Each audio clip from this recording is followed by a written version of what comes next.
주 잘 지내셨습니까? 명절 연휴가 있어서 그런지 유난히 짧게 느껴지는 한 주였던 것 같습니다. 우리 믿음의 산부 예배자들이 일주일 만에 만났는데 우리 또 함께 웃으면서 즐겁게 인사하며 시작했으면 좋겠습니다. 오늘 하나님의 뜻이 뭔지 아십니까? 기뻐하라가 주제거든요. 우리 그 마음으로 함께 인사했으면 좋겠습니다. 반갑습니다. 잘 오셨습니다. 반갑습니다. 반갑습니다. 반갑습니다. 기쁘십니까? 기쁘세요? 주일 오후 1시 반, 2시, 3시 반, 4시 행복하십니까? 내일 있을 일들로 짜증도 나시고 막 그러십니까? 여러분들의 마음이 어떤지 되게 궁금합니다. 제 개인적으로. 오늘 한번 자신의 솔직한 마음들, 내가 지금 이곳에 앉아 있는 내 마음이 어떤가 한번 솔직하게 좀 들여다보는 시간이 되었으면 좋겠습니다. 내일부터 반복되어지는 우리의 일상이 있지요. 물론 오늘의 예배 가운데 제주에서 한 달간 새로운 삶을 사시는 분이 앉아 계십니다.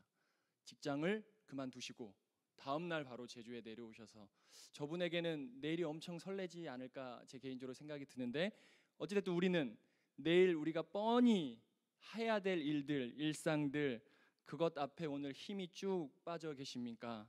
학교에서 다시금 반복되어지는 수업을 들을 생각하니 답답하십니까? 특별한 계획이 없어 혹시 아무 생각 없으십니까?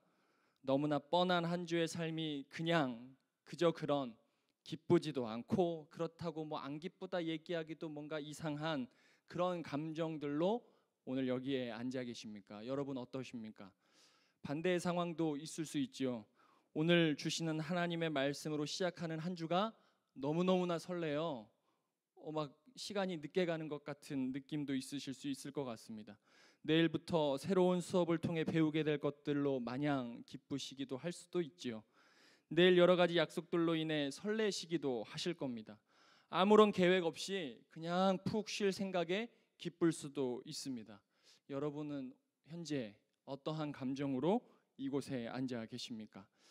사실 우리의 삶이 그냥 간단하게 이야기하자면 기쁜 삶을 찾아가는 우리의 삶으로 요약할 수도 있을 것 같습니다. 행복이지요. 앞으로의 삶 역시 우리는 기쁨을 찾기 위해 수없이 움직이게 될 것입니다. 그 기쁨을 누리는 삶을 살기 위해 우리는 시간들을 활용하겠지요. 우리들의 많은 경험, 많은 시간은 우리가 기쁨을 누리고자 하는 그곳에 쓰여지게 되어 있습니다. 우리들이 공부하고 때에 맞게 진학하고 이러한 모든 이유는 기쁘기 위해서이지요. 직장에 취업하고 직장을 그만두고 연애하고 헤어지고 결혼하고 자녀를 출산하는 모든 우리들의 통과 의례는 사실 기쁨을 주기 위한 하나의 일들입니다.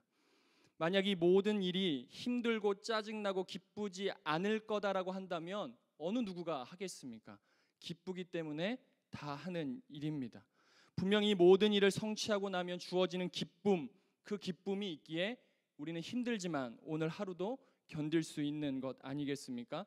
기쁨이 보장되지 않을 것이란 걸 알면서 내일 학교 갈 사람, 내일 직장 갈 사람, 내일의 기타 등등의 많은 일들을 할 사람은 없을 것입니다. 그분은 만약에 그렇게 되지 않음에도 기쁨을 누릴 수 있는 사람은 사실 이곳에 앉아서 말씀을 들을 이유가 없지요. 그렇게 사시면 됩니다. 어떠한 것도 상관없이 나는 기뻐할 수 있다, 그런 분이 있다 그러면 정말 대단한 분이라 생각합니다. 물론 기쁨 그 자체가 우리의 삶의 목적이 되어서는 또 아니 되겠지요. 성취로 인해 기쁨이 덩달아 찾아오기에 우리들은 오늘도 묵묵하게 우리의 주어진 일들을 해 나가는 것입니다. 그런데 정말 그렇습니까? 이 모든 일이 우리가 이야기한, 제가 앞에서 이야기한 모든 일들을 이루어내면 우리가 진정으로 누려야 될 그 기쁨을 우리가 누릴 수 있냐는 것입니다.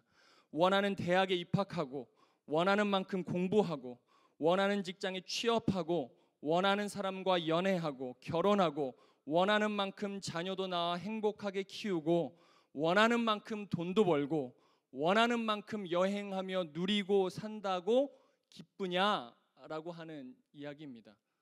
어떨까요? 기쁘겠죠. 내가 원하는 만큼 내 삶을 이루어 간다면 이보다 더 기쁜 일이 어디에 있겠습니까? 이러한 삶은 분명 기쁠 것입니다. 순간이든 지속적이든 분명한 기쁨이 그 삶 안에 분명히 있을 것입니다. 하지만 그 기쁨은 진정한 의미에서 우리가 추구하고 쫓아가야 될 기쁨이 아니다라는 것에 함정이 있습니다. 우리는 예수 그리스도로 인해 새로운 세상, 새로운 나라에 사는 사람들이라고 계속해서 말씀드리지요. 그 삶을 살아가는 우리들에게는 새로운 가치, 새로운 생각들이 필요하다고도 말씀드렸습니다. 그렇기 때문에 우리가 추구하고 누려야 될 기쁨도 다른 곳에 있다는 이야기입니다. 오늘 본문을 우리가 다시 한번 읽어보도록 하겠습니다. 16절에서 18절까지의 말씀을 우리가 다시 한번 읽어보도록 하겠습니다. 항상 기뻐하라, 쉬지 말고 기도하라, 범사에 감사하라. 이것이 그리스도 예수 안에서 너희를 향하신 하나님의 뜻이니라. 이 말씀은 데살로니가 전서에 있는 말씀이죠. 데살로니가 전서는 새롭게 회심한 그리스도인들을 위해서 사도 바울이 쓴 첫 번째 편지입니다. 예수님이 죽고 나서 바울이 가장 먼저 쓴 편지이지요. 사도 바울이 데살로니가를 황급히 떠나기는 했지만 당시 데살로니가의 형편이 데살로니가 지역뿐 아니라 데살로니가에 세워진 교회의 형편이 별로 좋지 않았습니다. 그래서 사도 바울은 늘 걱정과 염려 속에 지냈지요. 그 마음은 함께 동역했던 디모데를 데살로니가에 대신 보내서 그곳의 상황을 듣고 싶어하는 사도 바울의 마음을 통해서도 우리는 알 수 있습니다. 우리 데살로니가전서 3장으로 한번 가볼 텐데요. 3장 2절과 3절에 바울이 그만큼 데살로니가 교회에 대한 걱정을 담고 있는 그런 말씀입니다. 우리 2절과 3절 우리 함께 읽겠습니다. 우리 형제 곧 그리스도의 복음을 전하는 하나님의 일꾼인 디모데를 보내노니 이는 너희를 굳건하게 하고 너희 믿음에 대하여 위로함으로 아무도 이 여러 환난 중에 흔들리지 않게 하려 함이라. 우리가 이것을 위하여 세움 받은 줄을 너희가 친히 알리라. 아멘. 당시 데살로니가 교회는 여러 가지 어려운 상황이 있었습니다. 그 상황을 크게 두 가지로 오늘은 이야기하겠습니다. 첫 번째 상황은 유대인들에 의해 많은 핍박을 데살로니가 교회뿐 아니라 그리스도인, 새롭게 회심한 그리스도인들이 받고 있었다는 이야기입니다. 사도 바울이 데살로니가 지역에서 전도를 했을 때 그 지역의 적대적 유대인들은 바울을 죽이고 싶어 했습니다. 그들의 입장에서는 사도 바울이 전도하는 모습이 눈의 가시와도 같았기 때문입니다. 한때는 함께 예수님을 믿는 그리스도인을 핍박하고 누구보다 열심으로 하였던 사도 바울이 갑자기 자신의 입장을 변경하여 그리스도인을 전하는 그런 모습이 그들의 눈에는 곱게 보이지 않았던 겁니다. 자신을 배신하고 그리스도인을 전하는 사람이 되어서 그들은 정말로 바울을 싫어했습니다. 정말 죽이고 싶었습니다. 그들은 상당히 치밀하고 정교한 사람들이었습니다. 사도 바울을 죽이려고 종교법 같은 것, 허술한 법들을 이용하지 않고 로마에 반란하는 그런 법들을 활용하여 사도 바울을 죽이려고 하였습니다. 그들은 허술하게 준비하지 않았다는 겁니다. 분명히 철저하게, 상당히 치밀하게 사도 바울을 죽이고 그들의 올가미로 사도 바울을 어떻게 하든 철저하게 죽이려고 했던 사람들이 그 지역의 유대인들이었습니다. 이런 유대인들을 뒤로하고 바울은 데살로니가 지역을 잠시 떠나 다음의 목적지로 향했던 것입니다. 이러한 상황을 알았던 사도 바울은 데살로니가 교인들을 걱정하지 않을 수 없었겠지요. 그들의 어떠한 형태로든 핍박할 것이 사도 바울의 눈에는 뻔히 보일 수밖에 없었습니다. 두 번째 상황은 이렇습니다. 헬라권이라 이름하는 그 이교의 문화 그리고 종교의 영향으로 데살로니가 교회는 매우 어려운 환경에 처해 있었습니다. 이 시대의 문화는 곧 종교이면서 동시에 그들의 삶이었습니다. 문화와 종교와 삶이 떨어지지 않는 그런 시대의 삶이었지요. 문화와 종교를 분리하여 생각하지 않았습니다. 그들의 문화는 종교를 담고 있었고 그들의 종교는 그들의 문화 자체였습니다. 그것이 곧 이 시대의 사람들의 삶의 형태였던 것입니다. 이 시대 데살로니가 지역의 사람들의 삶은 성적으로는 매우 문란한 생활의 반복이었습니다. 또 술을 너무너무나 좋아하고 파티를 즐기기 좋아했지요. 이러한 문화와 종교가 데살로니가 교회를 위협하기에는 충분했습니다. 이러한 삶과 문화로부터 결코 자유롭지 못했다는 이야기입니다. 오늘도 마찬가지 않겠습니까? 교회는 결코 세상의 문화에 자유로울 수 없습니다. 설사 그것이 좋지 못한 영향을 미친다 하여도 말입니다. 그만큼 우리는 세상의 문화에 영향을 받고 있으며 그 영향이 우리의 종교에까지, 우리의 신앙에까지 미치고 있다는 이야기입니다. 이러한 위기들로 인해 데살로니가 교회는 또 다른 어려움을 겪고 있었습니다. 그것은 바로 예수님이 다시 오실 것이다 라고 하는 문제였습니다. 예수님께서 하늘로 승천하시고 얼마 지나지 않아 세워진 교회가 데살로니가 교회였습니다. 예수님이 다시 오시겠다라는 약속을 붙잡고 있었던 교회였지요. 그래서 이때 그리스도인들은 예수님께서 금방이라도 오실 것처럼 생각했습니다. 편안한 상황 가운데서도 언제 오실까만을 기다렸던 그들이었을 텐데, 그들의 하루하루가 죽을 만큼 힘들고 어렵다면 예수님의 다시 오심을 얼마나 기다렸는지 우리는 감히 생각해 볼 수 있습니다.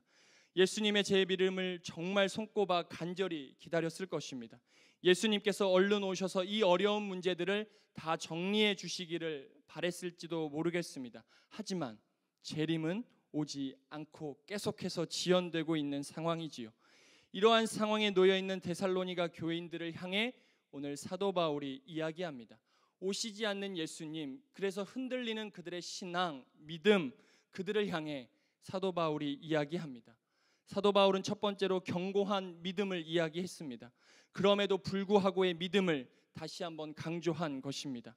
두 번째는 예수님께서 다시 오실 것이라는 소망을 계속해서 가지라고 권면하는 것입니다. 이러한 견고한 믿음과 예수님께서 다시 오실 소망을 갖게 된다면 오늘 우리들이 읽은 본문처럼 너희들은 항상 기뻐하고 쉬지 않고 기도하고 범사에 감사할 수 있다는 이야기를 오늘 사도 바울은 데살로니가 교인 그리고 2000년이 지난 오늘 우리들에게 권면하고 있는 것입니다. 데살로니가 교인들의 상황을 전혀 고려하지 않는 권면처럼 들릴 수 있지요. 어쩌면 바울의 이야기가 제3자로서의 맘 편한 이야기로 들릴 수도 있습니다. 그래서 당장의 현실의 문제를 단번에 해결해 줄 수 없는 비현실적인 이야기로 들리기도 합니다. 하지만 우리가 다시금 깊이 생각해 보면 바울의 이 권면은 어려움 속에 처해 있는 데살로니가 교인들 그리고 오늘날 우리들에게 가장 현실적 대안이 될 수 있다는 이야기입니다. 오늘 본문에서의 기뻐함, 기도함, 감사함에는 어떠한 상황이 전제되어 있지 않습니다. 이 말은 이유가 없다는 이야기입니다. 삶이 힘들고 어려우니 기도해야 된다는 이야기도 아닙니다. 좋은 상황이 주어졌으니 기뻐하고 감사해라, 그러한 이야기도 아니지요. 상황에 대한 고려 전제되어 있지 않는 말씀입니다. 데살로니가 교회의 상황을 말씀드렸습니다. 어렵고 힘든 하루하루가 죽음 같은 상황이었습니다. 신앙을 지키는 것조차, 아니 그들의 삶을 영위하는 것조차 어렵고 힘든 상황이 데살로니가 교인들의 상황이었습니다. 자신의 삶 역시 한 치 앞도 내다볼 수 없는 그런 상황입니다. 이러한 삶을 계속해서 살아가다가는 세상으로부터 손가락질 받고 조롱받고 뒤처질 것이 자명한 사실이었습니다. 자신의 삶 또한 위태롭게 될 것임을 분명한 사실이었습니다. 그곳에서 전도를 하였던 사도 바울 역시 이러한 상황을 모르지 않았습니다.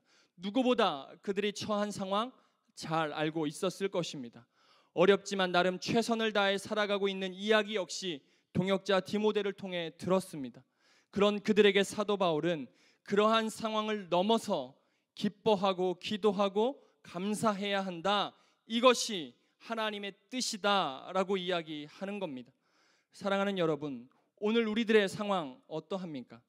하나님의 뜻이 무엇인지 계속해서 알아가 보고는 있지만 무언가 뚜렷하게 보이지 않습니다. 손에 잡히지도 않습니다. 마음이 움직여지지도 않습니다. 이것이 우리들의 상황이지요.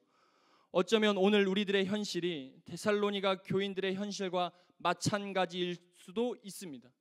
눈에 보이는 위협이 없을 뿐 우리는 하루하루가 데살로니가 교인과 같이 어렵고 힘들고 버텨내기조차 힘들 수 있다는 이야기입니다. 매일매일이 불안한 삶, 무엇이 옳은지 분별하지 못하겠는 그런 삶, 불확실한 재림, 예수님이 언제 오실지 모를 것 같은 그런 느낌으로 신앙마저 흔들리는 우리들의 삶, 이러한 삶이 데살로니가 교인들의 삶이고 오늘 우리들의 삶 아니겠냐는 이야기이지요. 이런 우리들에게 오늘 사도 바울이 도전합니다. 기뻐하라. 다시금 믿음을 견고하게 하라고 말입니다. 결국 우리가 예수님 안에서 상황을 고려하지 않고 상황을 넘어 기뻐할 수 있는 그 이유가 무엇인지 아냐라고 사도 바울이 도전합니다. 상황을 고려하지 않고 상황을 넘어서 기도할 수 있고 감사할 수 있고 기뻐할 수 있는 이유 어디에 있겠습니까? 내일 여러분들이 계획한 대로 모든 삶을 하나님께서 이루어 주신다고 여러분들이 평생 기뻐하시며 사실 수 있겠냐는 이야기이지요. 여러분들의 기도 제목, 여러분들의 간절함, 그것이 해결된다 한들 여러분들이 평생 기뻐하며 감사하며 기도하며 살아갈 수 있냐는 이야기입니다. 이 이야기는 우리들에게 다시금 신앙의 본질로 돌아가야 한다라고 하는 사도 바울의 도전이기도 합니다. 신앙의 본질 무엇입니까? 다시 십자가입니다. 십자가의 사랑, 십자가의 은혜가 상황을 넘어 우리를 기쁘게 합니다. 십자가의 사랑과 은혜만이 모든 상황을 넘어 우리를 기도하게 하지요. 십자가의 사랑과 은혜만이 모든 상황을 넘어 우리를 감사하게 합니다. 그것을 통해 우리는 매일매일 소망을 품고 살아갈 수 있습니다. 오늘 하나님의 뜻인 기뻐하라는 결국 신앙의 본질인 예수 그리스도의 십자가의 사랑과 은혜로 우리의 삶을 되돌려라, 그 삶을 다시금 회복하라 하는 이야기와 동일한 이야기입니다. 우리는 지금 창조의 계절 10월의 문턱에 서 있습니다. 이제 10월이 시작되었지요.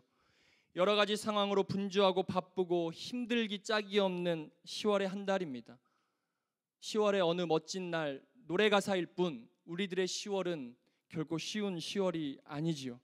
이러한 계절에 하나님의 사랑과 은혜인 십자가의 신앙을 잠잠히 우리들의 일상 가운데 다시금 우리는 깊이 묵상해 보아야 합니다. 우리들의 삶에 십자가의 신앙이 넘쳐나야 할 때, 그 신앙을 회복할 때 오늘 우리들을 눈앞에 놓여져 있는 상황을 넘어서 우리는 기뻐하고 기도하고 감사하며 살아갈 수 있는 것입니다. 그 자유함은 결코 삶으로의 도피 아니지요. 방관도 아닙니다. 상황까지도 넉넉히 이기고 바라볼 수 있는 신앙적 우리들의 마음이 우리들 안에 생겨난다는 것이지요. 상황을 넘어서 살아갈 수 있는 그 마음이 우리들 안에 생긴다는 이야기입니다. 하나님에 대한 십자가의 사랑, 예수 그리스도의 십자가의 은혜를 우리가 다시금 회복하고 그 신앙을 신뢰할 때 우리들 안에 생겨나는 그 회복을 통해 우리는 기뻐할 수 있다는 겁니다. 그 기쁨을 누려야 우리들 앞에 놓여져 있는 상황, 주어지는 변수들에 우리는 흔들리지 않을 것입니다. 오늘도 어떠한 마음을 먹고 저 문을 나가지요.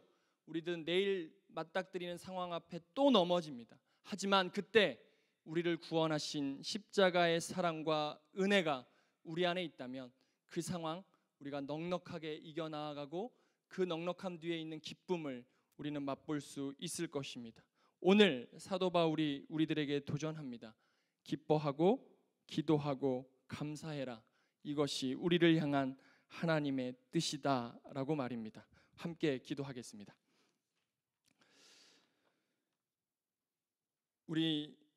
제가 원래 다른 찬양을 준비했는데 오늘 마지막 찬양인 아버지 당신의 마음이라는 찬양을 하면서 이것이 하나님의 뜻이구나라는 묵상도 해보았습니다. 하나님 당신의 마음이 있는 곳에 나의 마음이 있기를 원해요. 아버지 당신의 눈물이 있는 곳에 나의 눈물, 하나님이 바라보시는 그곳에 나의 바라봄, 하나님이 바라보는 그 사람에게 나의 눈도 머물길 원한다는 이 찬양, 귀한 찬양인 것 같습니다. 사랑하는 여러분, 우리가 이 찬양을 하면서 하나님의 뜻, 하나님의 은혜, 하나님의 사랑 그 안에 다시금 거하였으면 좋겠습니다. 우리 이 마음 가지고 우리 아버지, 하나님 아버지의 마음, 우리 함께 찬양했으면 좋겠습니다.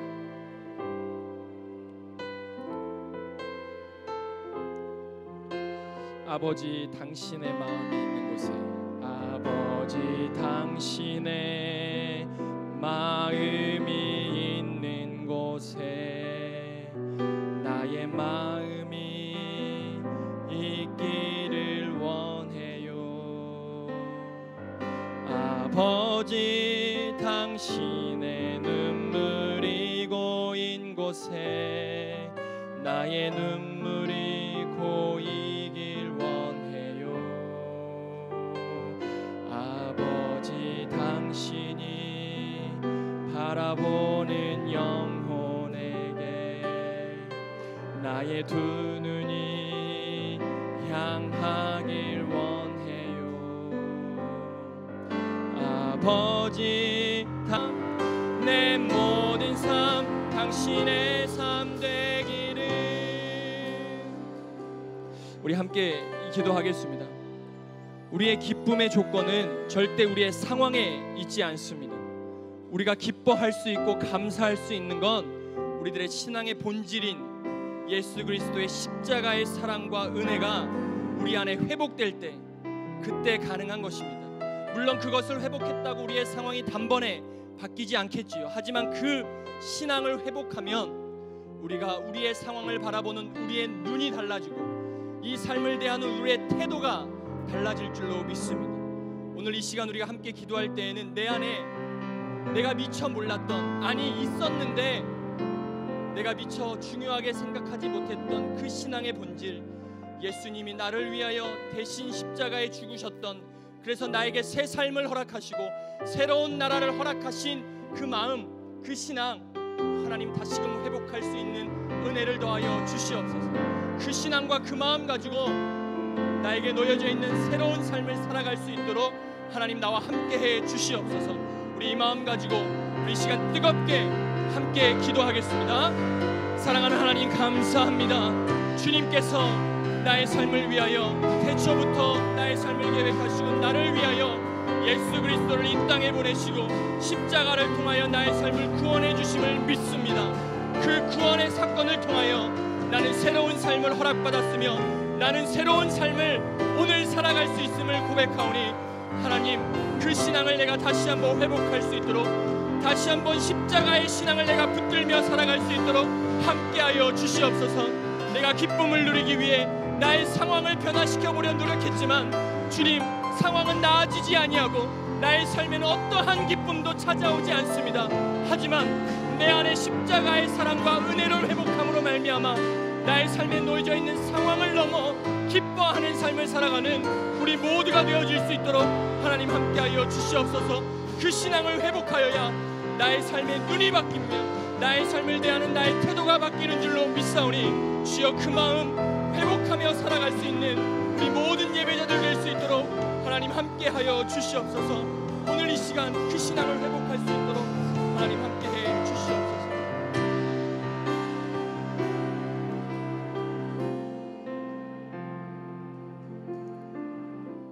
사랑하는 하나님, 우리가 기쁨을 찾고 기쁨을 누리기 위해 우리의 상황을 변화시켜 보려 노력하였지만 내 상황은 어느 것 하나 변함도 없고 변했다 하여 나의 삶에 찾아오는 기쁨도 없음을 이 시간 연약한 마음을 가지고 진실로 고백하오니 주님, 우리 안에 다시 한번 십자가의 사랑과 은혜로 말미암아 우리들의 신앙이 회복될 수 있도록 인도해 주시옵소서.